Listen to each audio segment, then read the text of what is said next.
నమస్తే, welcome to YoYo TV. నేను మీ రవి. లావణ్య రాజ్ తరుణ్ ఇష్యూ ఎంత పెద్ద ఇష్యూ అయిందో మనందరం చూసాం. దానికి సంబంధించి లావణ్య చేసినటువంటి అనేకమైనటువంటి కార్యక్రమాలకి రాజ్ తరుణ్ బలయ్యాడు అనేది బలంగా జనంలోకి తీసుకెళ్ళినటువంటి ఒకే ఒక వ్యక్తి ఆర్జే శేఖర్ భాష గారు. శేఖర్ భాష గారు చాలామంది ఆయన్ని మగజాతి ఆణిముత్యంగా అభివర్ణించారు. సో ఈరోజు మరి అటువంటి శేఖర్ భాష గారు మొత్తానికైతే బిగ్ బాస్ హౌస్లోకి వెళ్ళబోతున్నారు. ఆయన్ని మరి సగౌరవంగా బిగ్ బాస్ హౌస్ ఆహ్వానించింది. మరి అక్కడ ఆయన ఎలా ఉండబోతున్నాడు ఏంటి, అసలు నిజంగా లావణ్య మరి ఇష్యూలో మళ్ళీ ఏమన్నా ఫర్దర్గా ఇంకేమన్నా ఇష్యూస్ బయటకు వచ్చాయనేది కూడా ఆయనతో మాట్లాడి బిగ్ బాస్ గురించి కొన్ని ముచ్చటిద్దాం. ఎందుకంటే ఆయన లోపలికి వెళ్తున్నారు. మళ్ళీ ఆయన గెలిచి విన్నర్గా బయటకు రావాలని మనందరం ఆశిద్దాం. సో ముందుగానే కంగ్రాచులేషన్ చెప్దాం. సార్, కంగ్రాచులేషన్స్ శేఖర్ భాష గారు. మీకు బిగ్ బాస్లో మంచి ఆఫర్ రావడం అనేది నిజంగా చాలా హ్యాపీ. మీరు తప్పకుండా హిట్ అయ్యి మంచి సక్సెస్ కొట్టి విన్ అయిపోయి బయటికి రావాలని మనస్ఫూర్తిగా యూట్యూబ్ కోరుకుంటుంది. Thank you. సో ముఖ్యంగా ఏంటి అంటే బిగ్ బాస్కి సంబంధించి మరి ఏంటి ఇలాంటి ఆఫర్, ఎంత పెద్ద ఆఫర్ రావడం ఎలా ఫీల్ అవుతున్నారు? చాలా హ్యాపీగా ఫీల్ అవుతున్నాను. కానీ వచ్చిన టైమే కొంచెం అటు ఇటుగా క్లిష్టమైన పరిస్థితిలో వచ్చింది. మామూలుగా లాస్ట్ ఇయర్ కొంచెం అలా వచ్చినట్టు మిస్ అయింది. కానీ ఈసారి వచ్చినందుకు సంతోషమే, కానీ చాలా క్రిటికల్ టైంలో వెళ్తున్నా. ఒక పక్క మన ఉద్యమం ఇట్లా ఉంది, ఇంకో పక్క ఏమో ఫ్యామిలీ పరిస్థితి. సో మిస్సెస్కి about delivery next month date ఇచ్చారు. ఇప్పుడు మీరు రావాలండి. సో ఈ టైంలో వచ్చింది, ఏం చేయాలరా బాబు అనుకుంటుంటే సరే ఫ్యామిలీ ఒప్పుకున్నారా? నేనే అడిగా యాక్చువల్గా, ఏంటి వెళ్ళినా వద్దా అంటే ఆవిడ కోరిక వెళ్ళాలని. ఫస్టా కన్సీవ్? సెకండ్. ఓకే. సో ఆవిడ అంటే ఇంకా ముచ్చట తీర్చాలి కదా, ప్రెగ్నెంట్ లేడీస్ కోరిక తీర్చాలి. బిగ్ బాస్ నాకు వెళ్ళాలని నా కోరిక, కానీ ఈ టైంలో కోరుకుంటారు ఆడవాళ్ళు, కానీ ఆవిడ కోరిక అది వెళ్ళాలని ఇంకా దూకేసాను. మీ కళ నెరవేరింది. కానీ అంటే ఇప్పుడు జాతకాల మీద నమ్మకం ఉందో లేదో, ఏలినాటి శని కరెక్ట్గా నన్నెత్తినుంది ఇప్పుడు నాకు. ఏలినాటి శని ఇప్పుడు ఉందా? అదేంటంటే బిగ్ బాస్లోకి వెళ్ళి అదృష్టం వచ్చిన తర్వాత మళ్ళీ శని అంటున్నారు. పరీక్షిస్తాడండి శని అంటేనే అదట. అవునా? ఓకే. సో టెస్టుల మీద టెస్టులు పెడుతుంటాడు. ఇప్పుడు ఒక పక్క ఇంత మంచి ఆఫర్ పెట్టి ఒక పక్క ఇట్లాంటి సిచ్యువేషన్ పెడతాడు.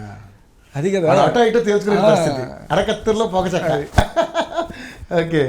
సో అంటే ఇప్పుడు నాకు తెలిసి ఇప్పుడు రాజ్ తరుణ్ గారిని కానీ నాగార్జున గారిని కానీ ఫుల్ సపోర్ట్ చేసింది ఇందులోకి వెళ్ళడం కోసమేనా? అయ్యో అసలు మీరు అలా ఆరోపణలు వేస్తే దానికి ఏ రకమైన సంబంధం లేదు సార్. అంటే ఆఫర్ కోసం అందరూ ఎదురు చూస్తుంటారు కదా, ఒకవేళ అలాంటిది ఏమన్నా మీరేమన్నా ఊహించారా? అసలు నాకు ఆ సెకండ్లో నాకు అసలు బిగ్ బాస్ గురించి ఆలోచన కూడా లేదు. మొత్తం గాలి పీల్చుకునే టైం కూడా లేకుండా ఉండే ఆ టైంలో, అంత ఇదిగా ఉండే. ఎప్పుడో ఒక 2-3 వారాల తర్వాత ఎవరో ఇట్లా అడగడం మొదలుపెట్టారు, బిగ్ బాస్కి వెళ్తారా అని చెప్పి. వాళ్ళు నాకు ఫోన్ చేసింది లేదు, పిలిచింది లేదు, ఏమీ లేదు. వాళ్ళు అడిగే టైంకి అసలు మీకు అలాంటి ఫోన్ కూడా ఏం లేదు. సో తర్వాత ఎప్పుడో లాస్ట్ ఒక 2 వారాల క్రితం ఒక చిన్న మంత్రాలు జరగడం, తర్వాత దాంట్లో ఓకే ఇలా అవ్వడం అని. సో అసలు ఖచ్చితంగా దానికోసం కాదు. At the same time Bigg Boss నాకు చాలా రోజు డ్రీము, అదైతే గ్యారంటీ. కానీ దానికోసం ఇది అనేది అబద్ధం. ఓకే, దానికోసం ఇదన్నది అబద్ధమే. కానీ బయట నుంచి వస్తున్నటువంటిది మేము కూడా అనుకున్నది ఏంటంటే, బిగ్ బాస్ వాళ్ళు మిమ్మల్ని డైరెక్ట్ చేసినప్పుడు ఓకే మీరు బాగా హైలైట్ అవ్వాలి మన ఇష్యూల మీద అని, అందుకనే లావణ్యతోటి ఆ విధంగా. అయ్యో మీరు నన్ను ఇంత దగ్గరగా చూసుకుంటే ఈ మాట అడుగుతారని నాకు నిజంగా అనుకోలేదు. అడగాల్సి వచ్చిన పరిస్థితి అస్సలు కాదు. అసలు మనం అనుకుంటాం కానీ అసలు అలాంటిది ఏమీ లేదు సార్. ఒక రకంగా చెప్పాలంటే లావణ్యతో ఇష్యూస్ వల్లనే శేఖర్ భాష మంచి హైలైట్ అయ్యారు, మంచి పబ్లిసిటీ వచ్చింది, దానివల్లనే బిగ్ బాస్ అవకాశం వచ్చింది అనుకుంటా. ఇప్పుడు అట్లానే అనుకుంటారా?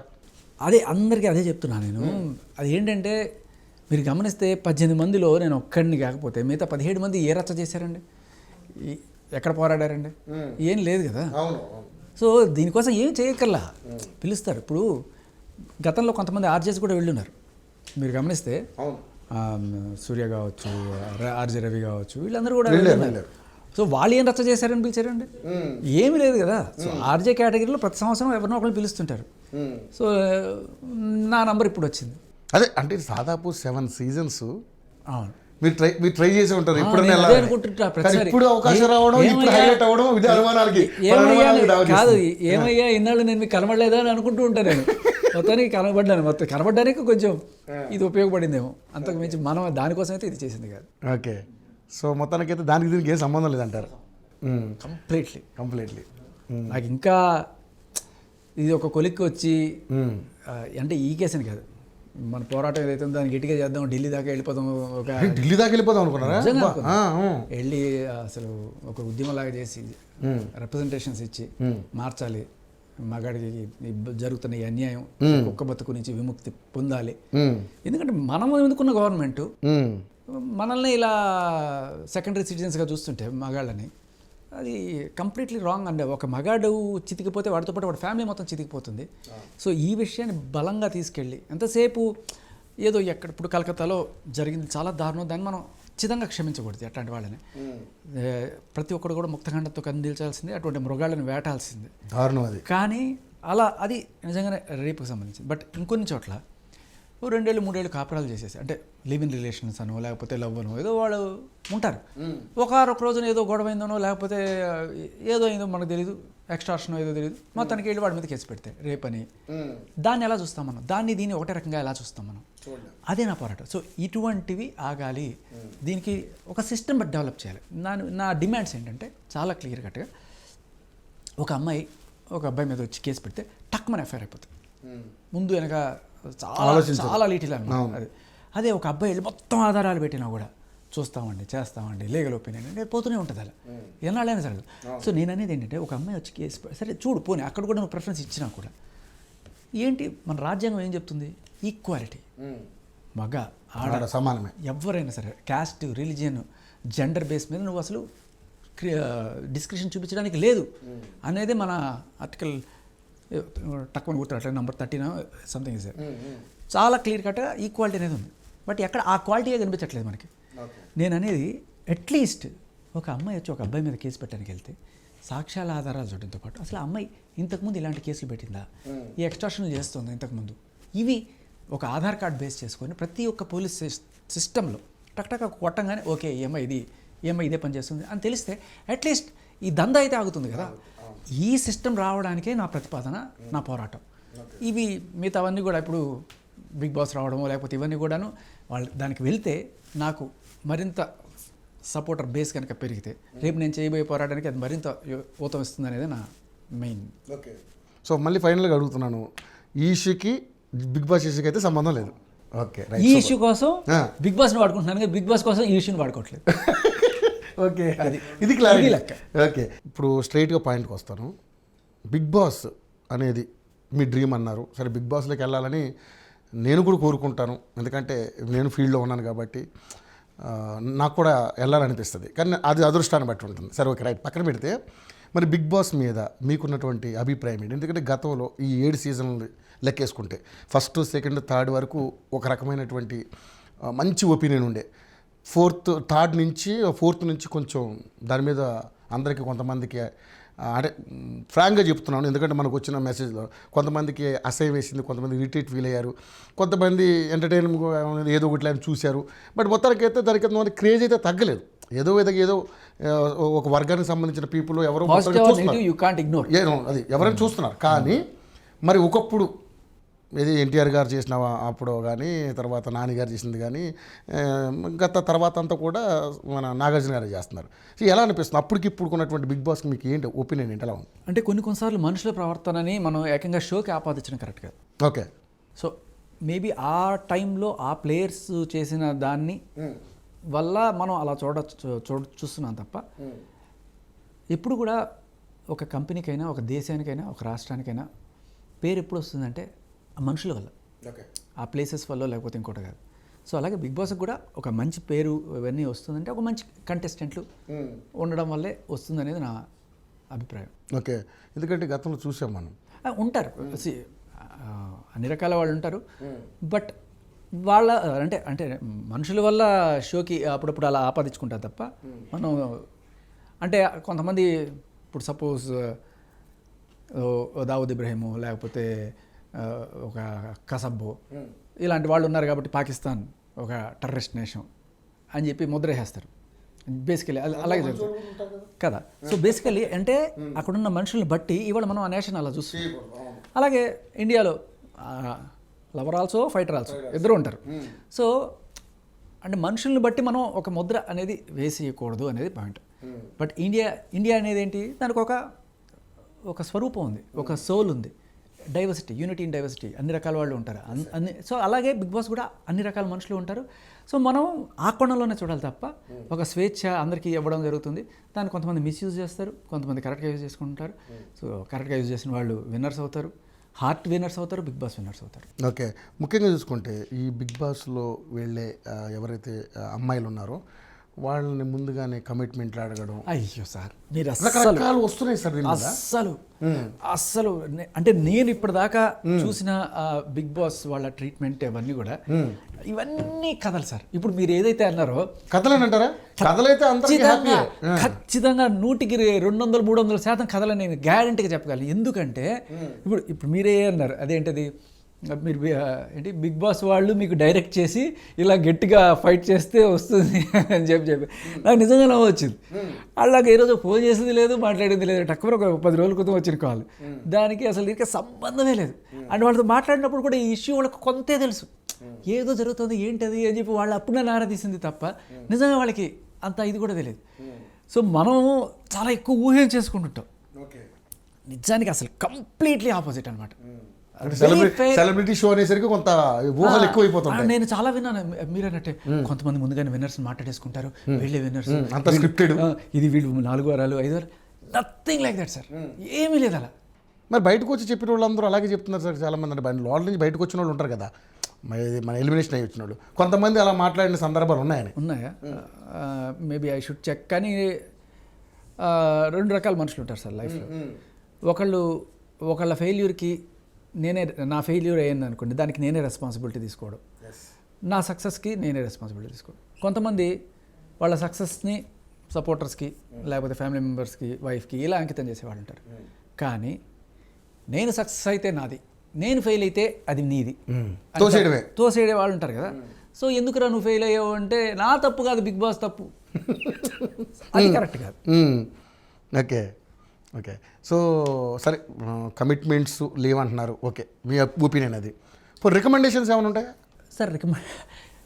మీకు నంబరు అందరికీ ఉంటుంది, మీరు అలా నాకు వెళ్ళాలని, నాకు తెలిసిన వాళ్ళు సార్ నాకు వెళ్ళాలని సార్ ఎవరికైనా చెప్పండి సార్ అని 2 ఏళ్ల క్రితమే, అంటే క్లోజ్ కాంటాక్ట్స్లో అడగండి సార్ అని.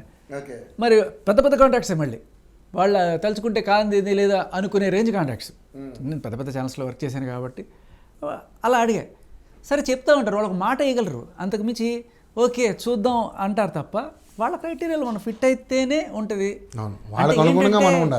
అంటే కరెక్ట్గా చెప్పాలంటే తీసుకొచ్చి ఒక రికమెండేషన్ ఎంతవరకు అంటే గుర్రాన్ని చెరువు దాకా తీసుకెళ్ళడం వరకే, నీళ్ళు తాగడమా లేదా అనేది వాళ్ళంటే. సో అలా ఇదొకటే కాదు సార్. ఇప్పుడు నేను జెమిలో యాంకరింగ్ చేసేటప్పుడు చాలామంది నేను యాంకర్ కావాలి రికమెండ్ చేయి అంటారు. ఖచ్చితంగా రికమెండ్ చేస్తాను. ఓకే కొత్త వర్త్ అనుకున్నప్పుడు రికమెండ్ చేస్తాను. ఎంతవరకు అది అక్కడ ఆడిషన్ అయ్యే వరకు. బట్ నేను ఆడిషన్ చేసే వాళ్ళని ఇన్ఫ్లుయెన్స్ చేసేసి అక్కడ పైన టాప్ మోస్ట్ వాళ్ళని కూడా ఇన్ఫ్లుయెన్స్ చేసేసి తీసుకో అని చెప్పిన సీన్ ఉండదు ఎవరికి. ఇవంతా ఊతి తోడక అనమాట. అంతేనా? అంతే. అక్కడ దాకా అయితే రికమెండేషన్ అంబకే. అక్కడ దాకా అయితే పేపర్ ఒకసారి ఈ ఫోటో చూడండి, ఇదిగో వీడి ప్రొఫైల్ ఇది అనేంతవరకు కొంతమంది తీసుకెళ్ళగలరు. అంతకుమించి రికమెండేషన్ పని చేయవు, కమిట్మెంట్లు ఏమి ఉండవు. సో నిష్పక్షపాతంగా వెళ్తుంది. ఒక మహా అయితే ఎంత మ్యాక్సిమం ఒక ఇంటర్వ్యూ వరకు పెట్టించగలరేమో, అది కూడా డౌట్. ఎందుకంటే నేను అడిగినప్పుడు నాకు ఇంటర్వ్యూ కూడా పెట్టించలేకపోయారు.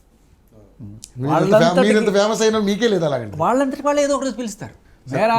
ఈ షోలో శేఖర్ భాష కావాలనుకుంటే డెఫినెట్లీ వస్తుంది. అంతే, మన మేరా నంబర్ అయ్యగానే మనం వెయిట్ చేయాలి తప్ప, మనం దేవుణ్ణి మనం ఏం కావాలో కోరుకోవాలి తప్ప ఇలా ఏమని డిమాండ్ చేయకూడదు. రైట్. ఏంటి మీ గ్రౌండ్ ఎట్లా ప్రిపేర్ చేసుకుంటున్నారు లోపలికి వెళ్ళడానికి? ఏమన్నా ఏమైనా ప్లాన్ చేసుకున్నారా? అంటే గేమ్ని అందరికంటే చాకచక్యంగా ఆడాలని ఏమన్నా ఒక పన్నాగాలు ఏమైనా పన్నుతున్నారా? అసలు ఏం లేదు. నేను I'm a moderate chess player. Super. అయితే ఏంటంటే ముందుగానే వాడు ఆ స్టెప్ వేసేస్తాడు కాబట్టి మనం ముందుగానే ఈ స్టెప్ వేసేద్దాం అనేది అస్సలు ఉండద్దు. ఫస్ట్ మనం వినాలి, వాళ్ళు ఏం చెప్తున్నారు వినడం, పాయింట్ అర్థం చేసుకోవడం, తర్వాత దాంట్లో ఏముందో మనం మాట్లాడడం. అదే నా స్ట్రాటజీ తప్ప ముందుగానే ఇదిగో వీళ్ళు ఇట్లా అనేస్తారు కాబట్టి మనం ఇట్లా ఇట్లా చేసేద్దాం అనేది కరెక్ట్ కాదు. వాళ్ళ గేమ్ ఆడనివ్వండి, వాళ్ళు ఒక స్టెప్ వేస్తే దానికి మనం ఏం స్టెప్ వేయాలి అనేది మనం చేయాలి తప్ప ముందుగా నేను స్టెప్పులు ఆలోచించుకోను, గేమ్ ఆలోచించుకోను. సో మరి మీరు లోపలికి వెళ్తారు, లోపలికి వెళ్ళినప్పుడు తర్వాత మీకు ఒక టీం అయితే ఇక్కడ వర్క్ చేయాలి కంపల్సరీ. ఎందుకంటే మీకు ఓటింగ్ చేయించడం కానీ మీకు ఒక సంబంధించినటువంటి ఇష్యూస్ని కూడా బయటికి తీసుకొచ్చి పిఆర్ ఒక టీం అయితే మీకు పనిచేయాలి. మరి అలాంటి టీంని ఏమైనా ఏర్పాటు చేసుకున్నారా? దానికోసం ఏం చేస్తున్నారు? నేను పిఆర్ని నమ్ముకోవట్లేదు, అభిమానుల పిఆర్ని నమ్ముకుంటున్నాను. అభిమానుల పిఆర్ని, ఓకే. అదే చెప్తున్నాను నేను. ఏమో ఇప్పటిదాకా అయితే అంత స్తోమత అయితే లేదు సార్. దట్ డజంట్ మీన్ స్తోమత కాదు, అంటే అభిమానంతో మీరు అన్నారు కదా అభిమానుల పిఆర్ అని, వాళ్ళు తలుచుకుంటే ఏదైనా సాధ్యమే. అదే అంటున్నాను. అంటే నాకు నిజంగా పిఆర్ పెట్టుకునేంత ఐఎమ్ఏ నార్మల్ ఎంప్లాయీ, ఒక సాదాసీదా ఆర్జే నేను అంతే. సో ఏదో నార్మల్గా మీకు ఎంత వస్తుందో అంతే వస్తుంది నాకు కూడా జీతం. దాంట్లో నేను పిఆర్ని పెట్టుకొని అంత లేదు. బట్ మేబీ మీకు స్వచ్ఛందంగా ఎవరైనా చేయాలనుకుంటే స్వచ్ఛందంగా చేయాలనుకుంటే ఓకే. బట్ నేను అడిగేది ఏంటంటే నిజంగా నా గేమ్ మీకు నచ్చితే సపోర్ట్ చేయండి. అంతకు మించి ముందుగానే ఇదిగో స్టెప్ వేయకముందే ఇదిగో వీడు మరవడం కాదు. నేను అక్కడికి వెళ్ళి నిజంగా సార్ సరిగ్గా చేయలేదు అనుకోండి, డోంట్ సపోర్ట్ మీ. నిజంగా చేస్తే నచ్చితేనే వేయండి అంతే. ఓకే సార్, ఇక్కడ ఏంటంటే గతంలో ఛానల్స్లో టెలికాస్ట్ అయ్యేది, ఇప్పుడు ఓటీటీస్కి వచ్చేసింది. సో ఏంటి చాలామందికి కొంతమంది ఓటీటీస్ రావు, ఎందుకంటే ఊళ్ళలో ఉన్న వాళ్ళకి తెలియదు ఓటీటీ అంటే ఏంటి అనేది. ఇంకా అంత డెవలప్ కాలేదు నాకు తెలిసి. మరి ఏంటి మరి పరిస్థితి? అంటే మీకు ఛానల్లో టెలికాస్ట్ అయితేనే బెటర్ అనుకున్నారా, లేకపోతే మీకు మీ ఒపీనియన్ ఏంటి? ఓటీటీలో అయినా పర్లేదా? రేపు ఫ్యూచర్లో ఇదే ఉండబోతుంది సార్, ఉండబోతుంది. ఇది ఒక రెవల్యూషన్. దీన్ని బిగ్ బాస్ నిజంగానే ఇండ్యూస్ చేస్తుందేమో అని కూడా అనిపిస్తుంది. ఎందుకంటే ఒక శాటిలైట్ ఛానల్ లేకపోతే కేబుల్ టీవీలు ఇవన్నీ కూడా మెల్లమెల్లగా అంతరించిపోయే స్టేజ్లోనే ఉన్నాయి ఇప్పుడు. ఎందుకంటే అందరూ వాళ్ళ ఫోన్లోనే చూసుకుంటున్నారు. ఇవాళ రేపట్లో ఫోన్లో జరిగినంత వ్యూవర్షిప్ మనకి నిజంగా శాటిలైట్లో జరగట్లేదని అనిపిస్తుంది. అండ్ ఇంకొకటి అంటే ఒక ట్రాన్స్పరెన్సీ ఉంటుంది, ఎంతమంది చూస్తున్నారు, ఏం చేస్తున్నారు, ఏ ఏరియాలో ఎంతమంది చూస్తున్నారు అనే ఒక క్లియర్ కట్ మనకి యూట్యూబ్లోను వీటిలోనూ అన్నింటిలో వచ్చేస్తుంది. బట్ మనం ఈ బార్ క్రియేటింగ్లు ఇవన్నీ మనం చూస్తుంటే కొన్నిసార్లు మనం వింటుంటాం, వీళ్ళు హంబక్ చేసి ఇది చేశారు, ఒక ఛానల్ ముందు పెట్టారు, ఒక ఛానల్ వెనక్కి పెట్టారు, ఇలాంటివన్నీ వింటుంటాం. అది ఎవడు చేస్తున్నాడు, ఎక్కడ చేస్తున్నాడు, ఎంత శాంపుల్ రేట్, అవన్నీ కూడా ఇక్కడ శాంపుల్ కాదు కదా, ప్రతి ఒక్కడు ఏమంటారు ఎవ్రీ మినిట్ కౌంట్స్ అన్నట్టుగా ఎవ్రీ వ్యూవర్ కౌంట్స్ దీంట్లో. అండ్ రేపు ఫ్యూచర్లో కూడా అంత అవసరం పడదు. ఇప్పుడు ఎవరో ఒక సాధారణ మానవుడు అక్కడ చూస్తున్న అతను కూడా ఒక ఛానల్ పెట్టుకోవచ్చు, తను టీవీ ఛానల్ పెట్టుకోవచ్చు, తన ఒపీనియన్ తను చెప్పచ్చు. ఇదివరకుట్లో ఇలా లేదు కదా, ఒక టీవీ ఛానల్ ఉంటుంది, అక్కడే న్యూస్ చెప్తుంటారు. ఎవడో న్యూస్ బ్రేక్ చేద్దామని అక్కడ వస్తే వాడిని పట్టుకొని దొంగలు తరుగుతారు, వాడిని చంపేస్తారు, లేకపోతే వాడు తెచ్చిన సాక్ష్యం ఈ ఓనర్ తీసుకెళ్ళి ఎవడికో ఇచ్చేసి పొలిటీషియన్కి వాడు డబ్బులు తీసేసుకుంటాడు. ఇప్పుడు అవంతా ఉండవు కదా. సో సోషల్ మీడియా మన చేతిలోనే ఉంది, అదేంటున్నాను, మనమే యాంకర్లు, మనమే రిపోర్టర్లు. సో సగానికి సగం యూట్యూబ్లో లింకుల్లోనే వచ్చేస్తుంది. బట్ మిగతా మీరు చెప్పినట్టు కంప్లీట్గా చూడాలంటే ఓటీటీ చూడాలి. అంటే పాపం వాళ్ళు కూడా ఇంత ఖర్చు పెట్టి చేస్తున్నారు కాబట్టి వాళ్ళకి ఉండాలి కదా. ఒక చిన్న జోక్ చెప్పచ్చా ఈ సందర్భంగా? చెప్పండి. అయ్యో భలే ఉన్నారు, మీరు ఏం చెప్పినా బ్రహ్మాండమే. ఒకడికి జబ్బు ఏదో వచ్చింది, జ్వరం ఏదో వచ్చింది, డాక్టర్ దగ్గరికి వెళ్ళాట. సరే డాక్టర్ ఏదో మందు రాసిచ్చాట. సరే వచ్చాట, వచ్చిన తర్వాత ఇట్లా ఏదో మందుల షాప్కి వెళ్ళి మందు కొనుక్కొచ్చుకున్నాడు. ఆడ పెట్టుకున్నాడు మందు, అట్లా పెట్టుకుని ఇట్లా పడుకొని చూస్తున్నట్ట. ఫ్రెండ్ వచ్చాట, ఎరా ఒంట్లో బాగాలేదంటే కదా అంటే, అవునరా. మరి డాక్టర్ దగ్గరికి వెళ్ళామంటే వెళ్ళాను రా అంటే. మందు తెచ్చుకున్నావా అంటే తెచ్చుకున్నాను రా, ఇదిగో అంటే. వేసుకున్నావు అంటే లేదురా అన్నట్టు. వేసుకొని కాడికి ఎందుకు రా డాక్టర్ దగ్గర పోవడం అంటే, పాపం డాక్టర్లు బతకాలి కదరా. పోనీ డాక్టర్ దగ్గరికి వెళ్ళావు, ఫీజు బొక్క, పోనీ మందులు కొనుక్కోండి దానికి, వేసుకొని కాడికి అంటే పాపం మందుల షాప్ బతకాలి కదరా. మరి అన్ని తెచ్చిన వాడు వేసుకొని చావచ్చు కదరా అంటే, నేను బతకాలి కదరా. ఆర్జే గారు కాబట్టి మీకు ఇలాంటి అందరూ బతకాలి అది రైట్.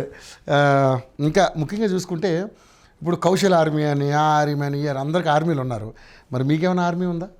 నేను నాకు కావాలి ఆర్మీ. యాక్చువల్లీ కావాలి, ఇప్పుడు కాదు బయటకు వచ్చాక ఢిల్లీ దగ్గర వెళ్ళడానికి అప్పుడు రండి నిజమైన ఆర్మీ. అది అసలు ఇక్కడ ఏదో నాకు కప్పు వచ్చిందనో లేకపోతే ఇంకోటి వచ్చినా అసలు సాటిస్ఫాక్షన్ సార్, దేశంలో నేను ఒకటి మార్చాను, ఆ ఒక సాటిస్ఫాక్షన్ చాలు సార్. ఇన్నాళ్ళు ఏదో బతికానంటే బతికాను, ఒక అవకాశం వచ్చింది మార్చడానికి. అంటే బిగ్ బాస్ మంచి అవకాశమే, కానీ ఇప్పటిదాకా నేను మళ్ళీ చెప్తున్నా, దీన్ని దానికోసం వాడుకుందాం అనుకుంటున్నాను. లిటరల్ దీని మీద వచ్చిన సపోర్ట్ ఏదైతే ఉంటుందో అది కనుక మనం అక్కడ వెనకాల మ్యాప్ కనబడుతుంది, అదే ఢిల్లీ మనం కనుక అదే దారిలో వెళ్తూ ఒక ఒరిస్సా, ఒక మధ్యప్రదేశ్, ఒక మహారాష్ట్రలో వీళ్ళందరిలో మనం అభిమానం అంటే అలాగే బాధితులు వీళ్ళందరినీ కూడగట్టుకుని ఒకసారి వెళ్ళి చేస్తే సార్ మార్చుకున్నామంటే అది నిజమైన ప్రజాస్వామ్యం.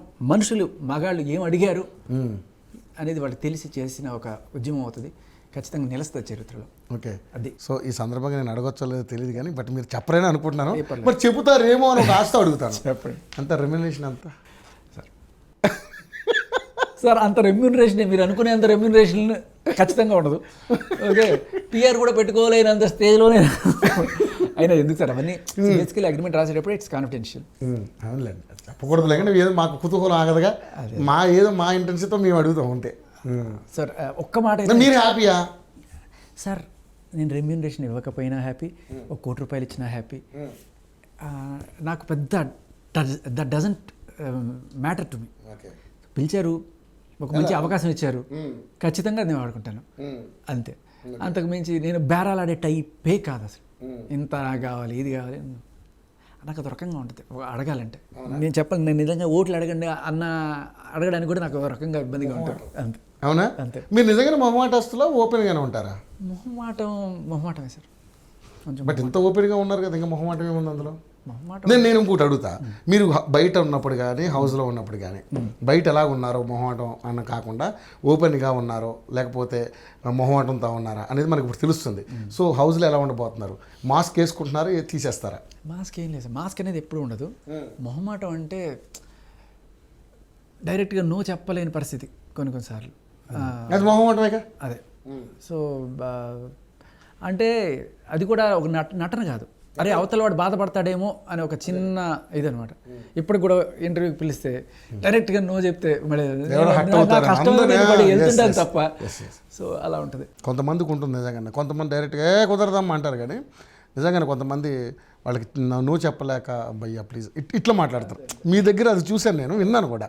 బట్ మీ దగ్గర నేను పిలిచినప్పుడు మీరు రాలేకపోయినా 2 రోజుల తర్వాత మీరే వచ్చి కూర్చున్న సందర్భాలు కూడా ఉన్నాయి. అయ్యో, దానికి ఎన్నిసార్లు చెప్పుకున్నాను మీకు, చాలా బాధగా ఉంటుంది. అవును.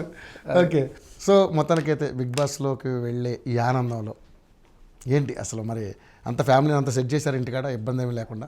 సార్ దిల్ take care, all fine, all well, good to go. Shekhar Basha గారు, దాంట్లో ఫిజికల్ టాస్క్లు ఉంటాయి, మీరు చూస్తేనే ఇలా ఉన్నారు. మరి ఏంటి, మరి ఏమైనా వర్కౌట్ చేశారా?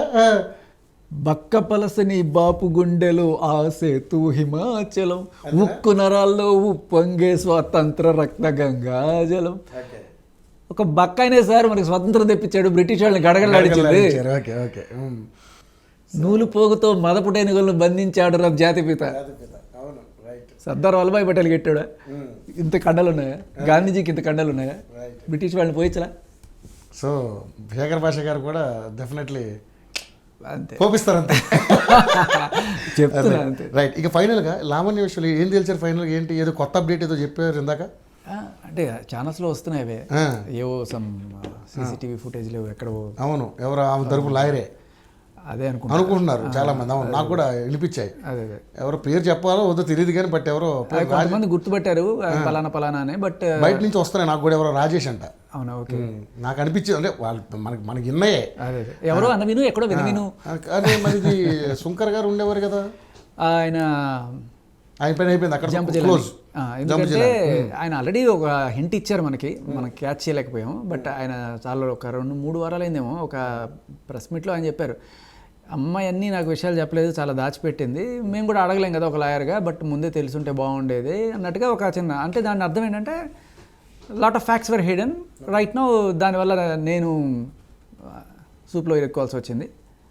సో అట్లీస్ట్ అంటే సరే, ఆయన సంస్కారం ఇవన్నీ పక్కన పెట్టేస్తే ఒక తప్పుడు కేసు నేను వాదిస్తున్నాను అనే ఒక విషయం తెలిసిన తర్వాత దాని నుంచి వెళ్ళిపోవడమే సగంలో అయినా సరే ఒక న్యాయవాదిగా ఆయనకి కొద్ది గొప్ప గౌరవం మిగులుతుంది అనేది నా ఉద్దేశం.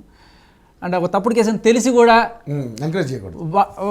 ఇప్పుడు ఎవరో చెప్తున్నారు కదా మీరు లాయర్, ఆయన అది కూడా తప్పుడు మార్గాల్లో స్విమ్మింగ్ పూల్లో మరి ఫీజు ఇచ్చుకుంటున్నారో లేకపోతే స్విమ్మింగ్ పూల్లో డీటెయిల్స్ మార్చుకుంటున్నారో తెలియదు. సో ఆ వీడియోస్ కూడా అది చాలా క్లియర్ కట్గా అదే అంటున్నాను. కానీ వాళ్ళైనా అని డౌట్గా ఉంది. బట్ మేము ఏది నిజం ఏది అబద్ధం మనం తేల్చాలి. అదే మనకి కనబడుతుంది చాలా క్లియర్ కట్గా. వాళ్ళైనా అందరూ ధృవీకరించారు. ఆవిడనైతే చాలా క్లియర్ కట్గా ధృవీకరించారు. సో ఒకవేళ కనుక మీరు చెప్పింది నిజమైతే, అంటే న్యాయవాది న్యాయం పక్కన ఉండకుండా లేకపోతే ఇలాంటి ప్రలోభాలకు ఏదైనా గురయ్యి మోస్తున్నారా అనేది కూడా డౌట్ వస్తుంది. ఓకే. సో అదొకటి. ఇంకో వీడియో డైరెక్ట్గా ఆల్రెడీ ఆవిడ డ్రగ్స్ నేపథ్యం మనందరికీ తెలుసు. ఆ డ్రగ్స్ చేస్తున్న వీడియోనే మనం చూస్తున్నాం. సో అదే పెద్ద కొత్త వింత. వచ్చాక కొనసాగిస్తారు ఈ పోరాటాన్ని?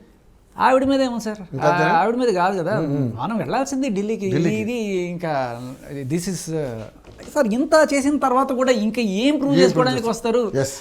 నేను ఒకటే మాట్లాడుతున్నాను, రేపు ఏదో మీరు నన్ను పిలిచారో చేస్తున్నారంటే ఏదో ఒక న్యాయం ఉంది, లేకపోతే ఏదో అని చెప్పి పిలుస్తున్నారు తప్ప, ఇంత కళ్ళ ముందు ఇంత అన్యాయం కనబడుతున్నా సరే వచ్చి కూర్చొని ఏదైనా పాయింట్ మాట్లాడకుండా బూతులు మాట్లాడుతూ, అమ్మల్ని తిడుతూ, గర్భవతుల్ని తిడుతూ, ఇలా ఎవరెవరో అమ్మాయిల ఫోటోలన్నీ కూడా తీసుకొచ్చి వాళ్ళందరినీ డిఫేమ్ చేస్తూ, వాళ్ళ అమ్మల్ని డిఫేమ్ చేస్తూ ఇలా చేస్తూ ఉంటే ఏ మీడియా ఛానల్ మొత్తం కూర్చోబెడతారు సార్?